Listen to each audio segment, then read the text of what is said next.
मेरी शादी जिस आदमी के साथ हुई वो कनाडा में जॉब करता था। मैं उसे लड़के के बजाय आदमी इसलिए कह रही हूँ कि वो आदमी मुझसे उम्र में बहुत ज़्यादा बड़ा था। लेकिन मेरे माता पिता ने मेरी शादी उससे इसीलिए करवा दी क्योंकि वो बहुत ज़्यादा अमीर था और कनाडा में रहता था। जब उसने पिता से वादा किया था कि वो शादी के बाद मुझे भी अपने साथ कनाडा ही लेकर चला जाएगा, और जैसा कि उसने वादा किया था, शादी के बाद वो मुझे कनाडा लेकर चला गया। वो रोज़ाना जब अपने ऑफिस से वापस आता तो उसके चेहरे पर कुछ निशान होते और उसके बैग में औरतों के फटे पुराने कपड़े होते। एक दिन मैंने अपने पति का पीछा किया तो मुझे पता चला कि मेरा पति जो काम कर रहा था वो देखकर मेरे तो कदमों से ज़मीन निकल गई, क्योंकि मेरा पति तो वहाँ पर। मैंने कभी सपने में भी नहीं सोचा था कि मेरी किस्मत ही बदल जाएगी और मेरा हर सपना पूरा हो जाएगा। हर लड़की अपनी शादी को लेकर बहुत सारे सपने देखती है। ऐसे ही मैंने भी बहुत सारे सपने देखे थे, लेकिन मैंने कभी भी नहीं सोचा था कि मेरे सारे सपने इस तरह से सच हो जाएंगे। इसीलिए मैं हमेशा हकीकत की दुनिया में रहना ही पसंद करती थी, क्योंकि मुझे मालूम था कि हम जैसे लोगों का आने वाला कल भी हमारे अतीत की तरह दर्दनाक ही होता है। मुझे तो इस बात का यकीन हो गया था कि मेरी पूरी ज़िंदगी उसी हालात में गुजरेगी जिस हालात में मैं पैदा हुई थी।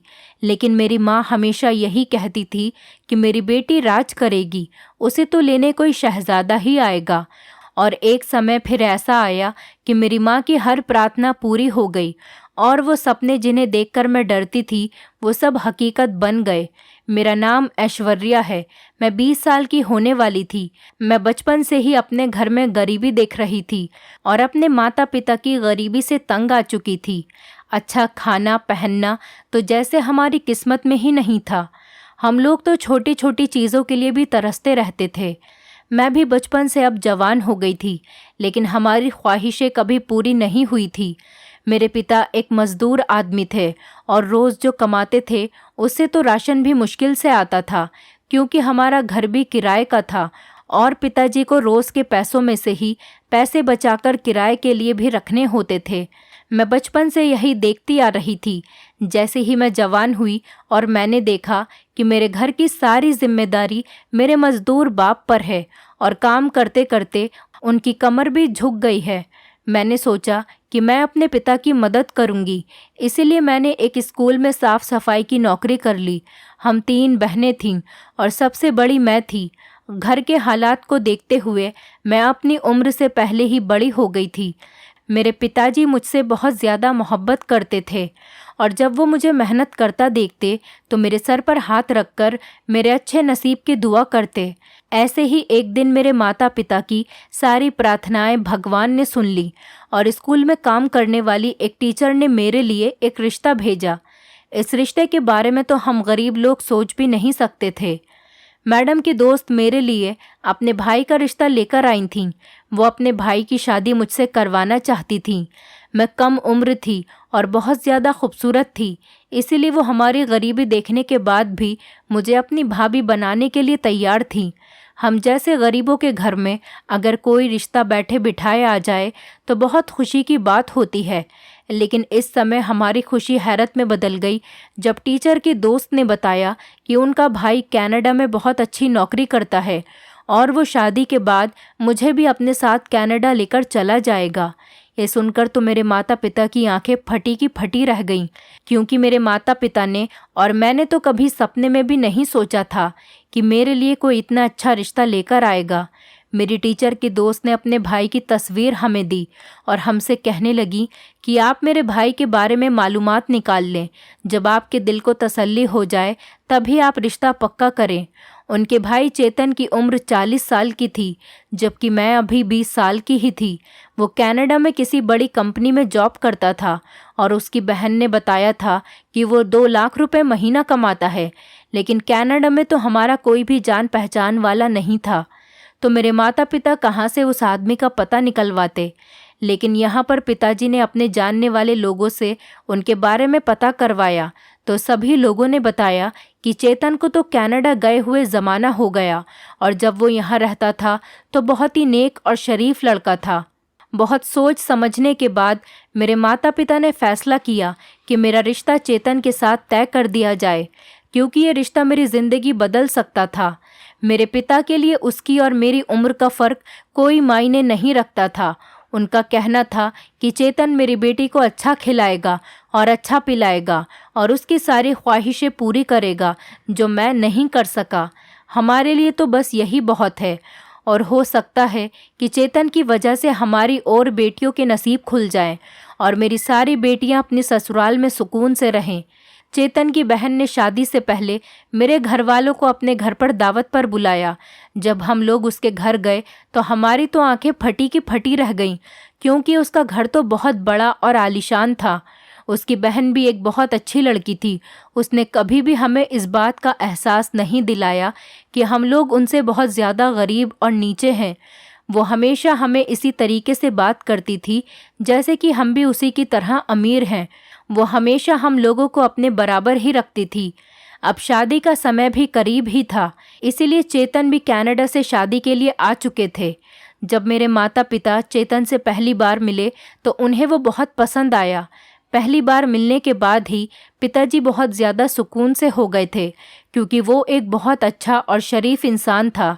शादी की पहली रात उन्होंने मुझसे बहुत अच्छे से बात की और अपनी मोहब्बत का भी इजहार किया और कहने लगे कि अब तक मैंने अपने घर की जिम्मेदारियों की वजह से शादी नहीं की थी, लेकिन मुझे हरगिज़ ये नहीं लगता था कि मेरे नसीब में इतनी खूबसूरत और कम उम्र दुल्हन लिखी होगी।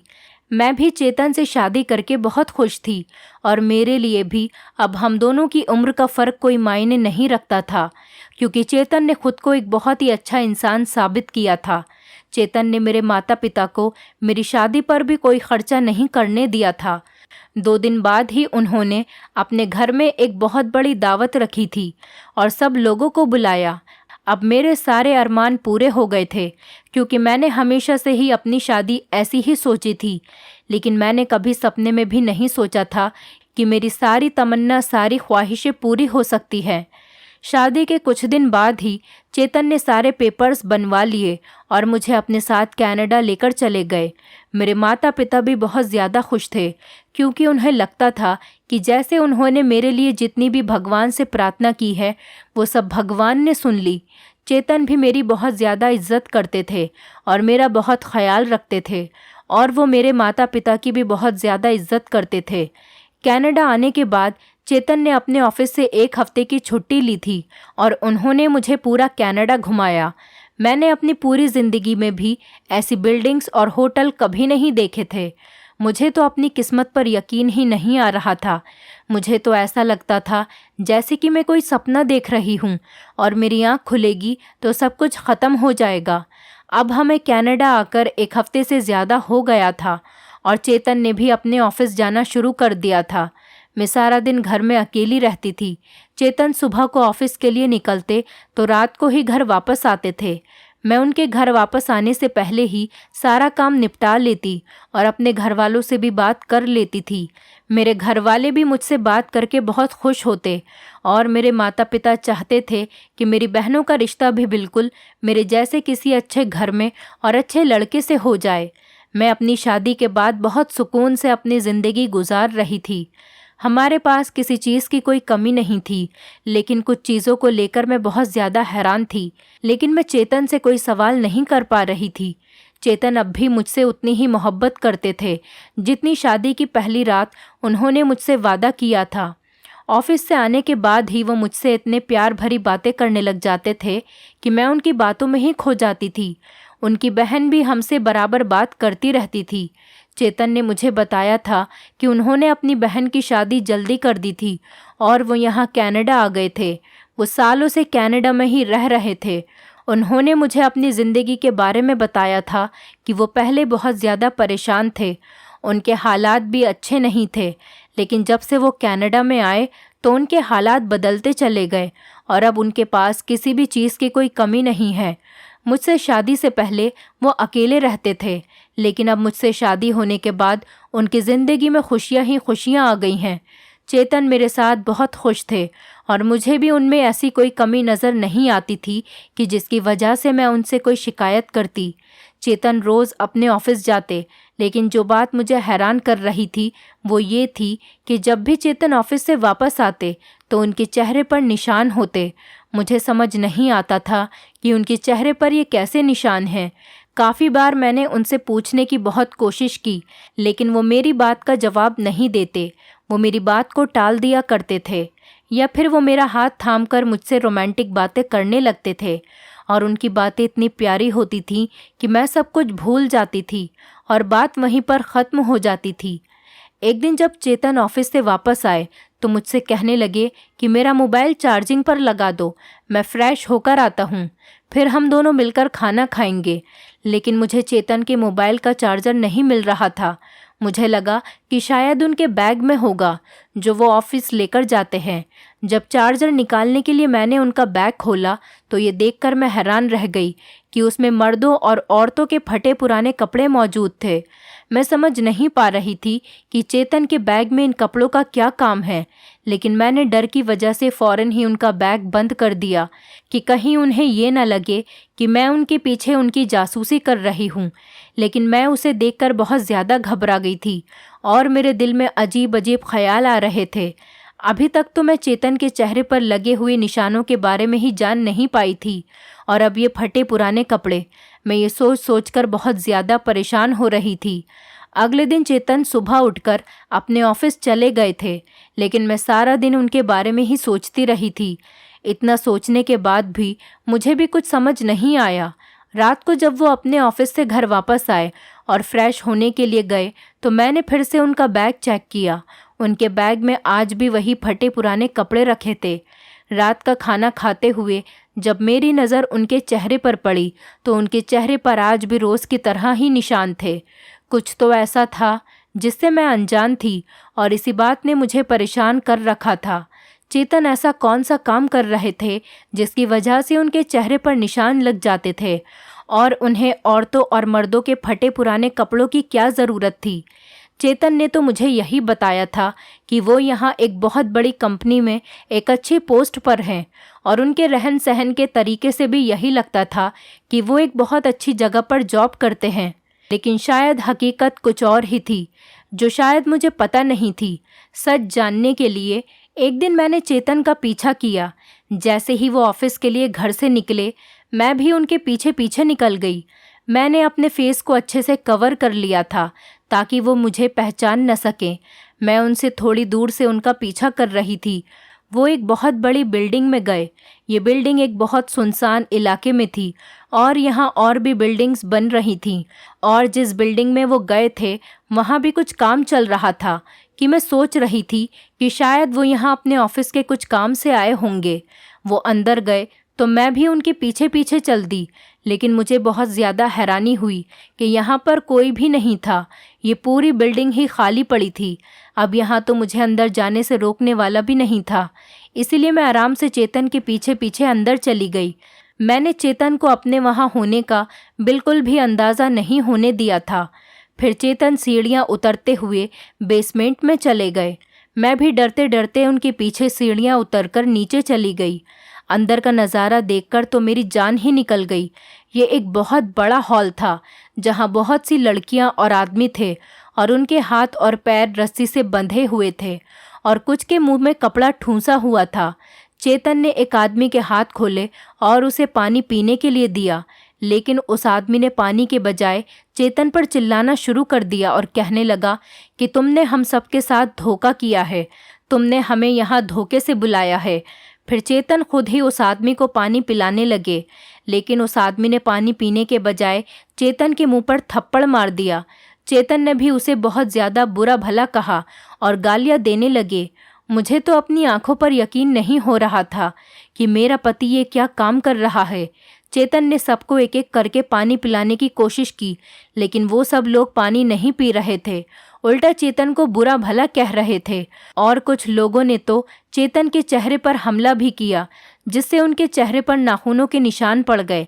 इस जगह पर पहले से एक आदमी और 2 औरतें थीं जो शायद इन बंधे हुए आदमियों की निगरानी कर रही थीं। चेतन ने उन लोगों से पूछा कि सब कुछ ठीक था न रात में, उनके पीछे किसी ने कोई हंगामा तो नहीं किया। उन लोगों ने चेतन को बताया कि रात में यहाँ पर सब कुछ ठीक था और कोई नहीं आया, और वैसे भी यहाँ सुनसान इलाके में बिल्डिंगों में काम करने वालों के अलावा और कोई नहीं आता।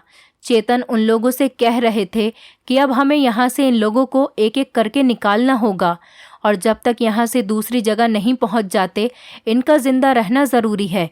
इन लोगों को तुम थोड़ी थोड़ी देर में पानी पिलाते रहना। चेतन ने वहाँ पर जो आदमी था उसे इशारा किया। उसने वहाँ पर जो आदमी कैद थे उनके कपड़ों को बदलकर दूसरे कपड़े पहना दिए और वो फटे पुराने कपड़े चेतन को दे दिए। वहाँ जो लड़कियाँ थीं वो भी उन कैदी लड़कियों को कमरे में ले गईं और उनके कपड़े भी बदल दिए गए। उसके बाद चेतन ने उन लोगों के साथ मिलकर कैदियों को बेहोश किया और उन्हें मजदूरों वाले कपड़े पहना दिए और फिर उन्हें उठाकर ऊपर ले आए। मैं तेज़ी से ऊपर की तरफ दौड़ी, कहीं चेतन मुझे यहाँ न देख ले। मैं डर की वजह से थरथर काँप रही थी। बाहर निकलते ही मैं एक पिलर के पीछे छुपकर खड़ी हो गई। उन लोगों ने सबको गाड़ी में डाल दिया और वो उसे कहीं और ले गए। मुझे समझ नहीं आ रहा था कि अब मुझे क्या करना चाहिए। मैं नहीं जानती थी कि ये सब लोग कौन थे और इन्हें यहाँ पर क्यों बंद करके रखा हुआ था। मुझे ये भी नहीं पता था कि मेरा पति अब इन्हें बेहोश करके कहाँ लेकर चला गया। मैं बहुत उदास और परेशान घर वापस आ गई। मुझ में इतनी हिम्मत नहीं थी कि मैं दोबारा उस जगह पर जाकर चेक करूं। मुझे नहीं पता था कि वहाँ पर उन लोगों के अलावा और कोई भी था या नहीं। मैं घर पर सारा दिन डरी सहमी और परेशान रही। अब मैं समझ गई थी कि मेरा पति किसी भी कंपनी में जॉब नहीं करता है, बल्कि वो तो कुछ और ही काम करता है, और जो काम वो करता है वो मैं चाहकर भी समझना नहीं चाह रही थी। रात को जब चेतन घर वापस आए तो आज भी उसके चेहरे पर वही निशान थे, लेकिन आज मैं अच्छे तरीके से जानती थी कि उनके चेहरे पर निशान किस चीज़ के हैं। उन्होंने अपना बैग एक कोने में रख दिया और फ्रेश होने चले गए। जब वो फ्रेश होने गए तो मैंने उनका बैग चेक किया। उसमें आज भी रोज़ की तरह फटे पुराने कपड़े थे। आज मुझे पता चला था कि ये कपड़े किसके हैं। चेतन जब फ्रेश होकर वापस आए, उन्होंने मेरे चेहरे की उदासी देखी तो वो मुझसे पूछने लगे कि ऐश्वर्या, तुम्हारी तबीयत ठीक नहीं है, क्या हुआ तुम्हें? तुम इतनी उदास क्यों लग रही हो? मैंने झट से चेतन से पूछा कि तुम्हारे चेहरे पर निशान कैसे हैं? तो वो हंसकर कहने लगे कि तुम मुझ पर इतना शक क्यों करती हो? तो वो कहने लगे कि काम करते हुए कुछ न कुछ चेहरे पर लग ही जाता है, तुम क्यों टेंशन लेती हो? मैं उन्हें घूर घूर कर देखने लगी। उन्हें फ़ौरन इस बात का पता चल गया कि कोई ना कोई बात तो है जो मुझे परेशान कर रही है। उन्होंने मुझे अपने पास बिठाया और मुझसे पूछने लगे कि क्या बात है, कौन सी बात है जो तुम्हें परेशान कर रही है। चेतन की बात सुनकर मुझे एकदम रोना आ गया और न चाहते हुए भी मैंने उन्हें सब कुछ बता दिया कि मैं उनकी सच्चाई जान चुकी हूँ, वो क्या काम करते हैं। मेरी बात सुनकर थोड़ी देर के लिए तो वो दंग रह गए। उसके बाद जो उन्होंने मुझे बताया वो सुनकर तो मेरे सर पर आसमान ही टूट पड़ा। चेतन ने मुझे बताया कि वो बहुत सालों पहले गैर कानूनी तरीके से कनाडा आए थे और यहाँ आकर वो कुछ गलत लोगों के हाथ लग गए थे। वो लोग बाहर के मजदूर लोगों को काम के और पैसों के लालच में यहाँ बुलाते और फिर उनसे गैर कानूनी काम करवाते थे।